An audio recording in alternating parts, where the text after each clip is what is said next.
told you about these predatory practices last night on KXAN News at 10. Taking advantage of people like this during a disaster is against state law, and KXAN's team on the coast might have seen it firsthand. What happened to us now has the Attorney General launching a price gouging investigation in one of the cities hit hardest by the hurricane. Investigator Jody Barr explains. So 321. Yes, sir. Okay. What's it normally? Is it high because of the weather? I think so. You think so? 321 is the total? Yes, sir. Oh, wow. That's high. This was a KXAN crew looking for a place to spend the night right in the middle of Harvey's landfall. An online search showed room rates at this Robstown Best Western Plus priced around $120 a night. But it was a different story at the counter. Maybe a little higher on weekends, right? Yeah. It will start with 129 and sometimes it will end up with 189. But why is it so much? Because people are calling to take rooms and they are willing to take for that price. I don't have any control of the price. The price, $289, nearly double the normal rate. And the price also included state and local taxes that were supposed to be waived for the storm. With very few hotel options, our crew, like dozens others, paid the rate. The next morning, we questioned the hotel about what appeared to be a case of price gouging. It's not that I'm jacking up the prices because I have no control. Well, I know it's not you, but yeah, I just enforce them. And you and 18 other guests, other people, paid that rate. The clerk did promise to refund the taxes on the room charge, but the hotel could not explain to us why the room rates doubled. We had a team go out immediately, and we found out that there's some truth to the claim that there is price gouging going on in that hotel. Jim Davis heads the Texas Attorney General's price gouging investigative unit. We handed his boss, AG Ken Paxton, a copy of the hotel receipt during this interview. Within hours, his office called back with an update. We later learned from our efforts that 40 people have been refunded nearly immediately. We're going to validate that and check for the rest of the story. Do you believe this could be more widespread than we know at this point?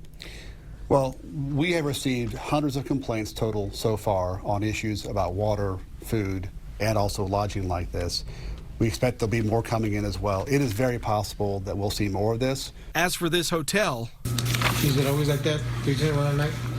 No? the AG isn't finished here yet. Texans know right from wrong. This is an easy one. Don't take advantage of people who are vulnerable because they're running away from a flood or affected by a hurricane. The reason the AG's office was so quick to act in this case was because of this, a copy of the hotel receipt. That's exactly what they need from you when filing a complaint. The AG's office could take your complaints online. Just use your cell phone, take a picture of the receipts of pricing, anything you can to document what you believe is inflated pricing. We've made filing a price gouging complaint easy. Just log on to KXAN.com and click on the price gouging link in this story on the investigative page. And if you have any other consumer concerns, email our team at reportit@KXAN.com. I'm Jody Barr, KXAN Investigates. We reached out to Best Western and asking about this concern at its Robstown motel. It calls what happened to our crew and other customers inappropriate conduct, and that refunds on excessive charges would be refunded today. In an email, corporate officials replied, "We take reports of price gouging very seriously and immediately contacted the property in question when we learned of this report."